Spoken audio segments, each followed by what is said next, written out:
গত কয়েক বছর আগের কথা। পাকিস্তান একজন ডাক্তার ডক্টর সাঈদ, তিনি ক্যান্সারের উপর গবেষণা করেছেন। তাকে অ্যাওয়ার্ড বা পুরস্কার দেয়া হবে। এই অ্যাওয়ার্ড আর পুরস্কারের জন্য তিনি প্লেনের টিকিট কাটলেন, প্লেনে উঠলেন। প্লেনটা চলতে চলতে 1 ঘন্টা যখন হলো, প্লেনটা নষ্ট হয়ে গেল। সাথে সাথেই পাইলটরা বললেন যে প্লেনটা এখানে এয়ারপোর্টে নামাতে হবে, সবাই বেল্ট বাঁধেন। সবাই বেল্ট বেঁধেছে, প্লেনটা সেখানে পাশেই একটা এয়ারপোর্টে নামালো।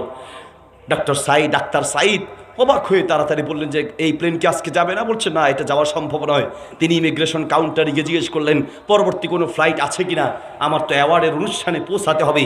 বলছে পরবর্তী ফ্লাইট 16 ঘন্টা পরে। বলছে আমার তো 4-5 ঘন্টায় গিয়ে পৌঁছাতে হবে, কি করব? বলছে একটা প্রাইভেট কার নেন, ভাড়া নিয়ে প্রাইভেট কার নিয়ে তাড়াতাড়ি গিয়ে 3 ঘন্টার মধ্যে হয়তো পৌঁছাতে পারেন। তিনি তাড়াতাড়ি একটা প্রাইভেট কার নিলেন, নিয়ে প্রাইভেট কারে উঠলেন। উঠার পরে প্রাইভেট কার যখন শুরু হয়ে সামান্য কিছু দূর গিয়েছে, বিশাল এক তুফান শুরু হলো। সারা দুনিয়া অন্ধকার হয়ে আসলো। তুফানের এত প্রচণ্ড আওয়াজ, মেঘের আওয়াজ আর তুফান বাতাসের কারণে তারা ভয় পেয়ে গেলেন। গাড়ি উল্টিয়ে নেওয়ার অবস্থা। তাড়াতাড়ি বললেন আশেপাশের কোনো দোকান আর ঘর দেখলে দাঁড়িয়ে যাবেন। ড্রাইভার একটা বাড়ি দেখে সেই বাড়িতে ঢুকলেন। ওই ডাক্তার সাঈদ গিয়ে বাড়িতে নক করলেন। একজন বৃদ্ধ মহিলা বের হয়ে একটা বাচ্চাকে নিয়ে সে বের হয়ে বললেন কাকে চাচ্ছেন? বলছে আসলে কাউকে চাই না, আমরা মুসাফির, কোনো পুরুষ থাকলে বলেন, আমরা একটু বিশ্রাম নিতে চাই, বাইরে তুফান চলছে। মহিলা বলছে তাড়াতাড়ি ভিতরে আসেন। বলছে ভাই, মুসাফির ভাই, আমার তো আসলে কোনো পুরুষ ঘরে নাই। আমার স্বামী অনেক দিন আগে দুনিয়া থেকে বিদায় হয়েছে, আর আমার ছেলে এবং ছেলের বউ এই ঘরে থাকতো। তারাও কয়েকদিন আগে গাড়ি অ্যাক্সিডেন্টে দুনিয়া থেকে বিদায় হয়েছে। ঘরে শুধু আমি আর আমার নাতি আছি, আর কেউ নেই। বলছে তাহলে আমরা কি বের হয়ে যাব? বলছে না, আপনি থাকেন, আমি মেহমানদারির ব্যবস্থা করছি। ডাক্তার সাঈদকে বসিয়ে কিছু খাবার নিয়ে এসে দিলেন। বললেন আপনি খান, আমি নামাজ পড়তে যাচ্ছি। মহিলা নামাজ পড়তে গেলেন, আর ওইদিকে নামাজ পড়া অবস্থায় নাতি চিৎকার করে কাঁদতে লাগলো। ডাক্তার সাঈদ বুঝতে পারলেন বোধহয় এই বাচ্চাটার কোনো বড় ধরনের রোগ আছে বা কোনো সমস্যা হয়েছে। মহিলাকে ডাকলেন, বোন তাড়াতাড়ি বাচ্চাটাকে নিয়ে আসেন। মহিলা বাচ্চাকে নিয়ে এসেছে। ডাক্তার সাঈদ জিজ্ঞেস করলেন বাচ্চাটার কোনো, আপনার নাতির কোনো সমস্যা? বলছে হ্যাঁ, আমার নাতির একটা বড় রোগ আছে। তো ডাক্তার দেখেন নেই?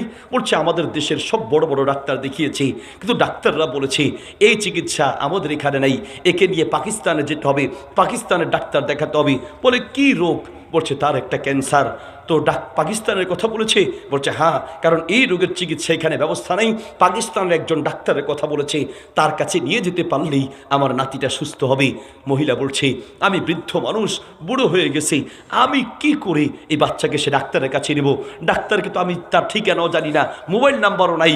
তবে আমি আল্লাহর কাছে দোয়া করছি, আল্লাহর কাছে সাহায্য চাই। দুনিয়ার মানুষের পক্ষে অসম্ভব হতে পারে, তবে আল্লাহর কাছে অসম্ভব বলতে কিছু নাই, ঠিক কিনা? আমি প্রত্যেক নামাজের পরে আল্লাহর কাছে দোয়া করছি, রব তুমি তো পারো, তুমি যেই কোনো উপায়ে সেই ডাক্তারের কাছে পৌঁছানোর সুযোগ আমাদেরকে করে দাও। ডাক্তার সাঈদ বড় অবাক হয়ে বললেন আমি তো পাকিস্তান থাকি, তো পাকিস্তানের কোন ডাক্তারের কথা বলছেন? মহিলা বলছে পাকিস্তানের সেই ডাক্তারের নাম আমাদের দেশে ডাক্তাররা বলেছে তার নাম হচ্ছে ডাক্তার সাঈদ। ডাক্তার সাঈদ তো তার ঘরেই। ডাক্তার সাঈদ চোখের পানি ছেড়ে দিয়ে বলছে সত্যি করে কসম করে বলেন আপনি কি ডাক্তার সাঈদের জন্যই দোয়া করছেন, তার কাছেই যেতে চাচ্ছেন? মহিলা বলছে আরে ভাই, কেন আপনি বুঝতে পারছেন না, আমি কেন মিথ্যা বলতে যাব? মিথ্যা বলার কি আছে? আমি এখনও নামাজ পড়ি, সে ডাক্তারের জন্য দোয়া করেছি, তার কাছে নিতে পারলেই আমার নাতিটা হয়তো সুস্থ হবে।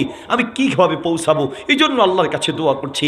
ডাক্তার সাঈদ চোখের পানি ছেড়ে দিয়ে বললেন আমি এখন বুঝলাম কেন আমার বিমান নষ্ট হলো, কেন প্লেন নষ্ট হলো, এখন বুঝলাম কেন আমি প্রাইভেট কারে উঠেছি, এখন আমি বুঝলাম কেন তুফান শুরু হয়েছে, এখন আমি বুঝলাম কেন এত হাজার বাড়িঘর থাকতে আপনার ঘরে এসে ঢুকলাম। আমি এখন বুঝলাম বান্দার বান্দির দোয়া আল্লাহ কিভাবে কবুল করেন। মানুষের পক্ষে অসম্ভব হতে পারে, আল্লাহর পক্ষে অসম্ভব কিচ্ছু নেই।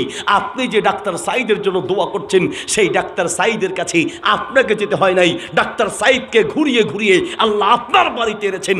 আমি সেই ডাক্তার সাঈদ আপনার বাড়িতে উপস্থিত আছি।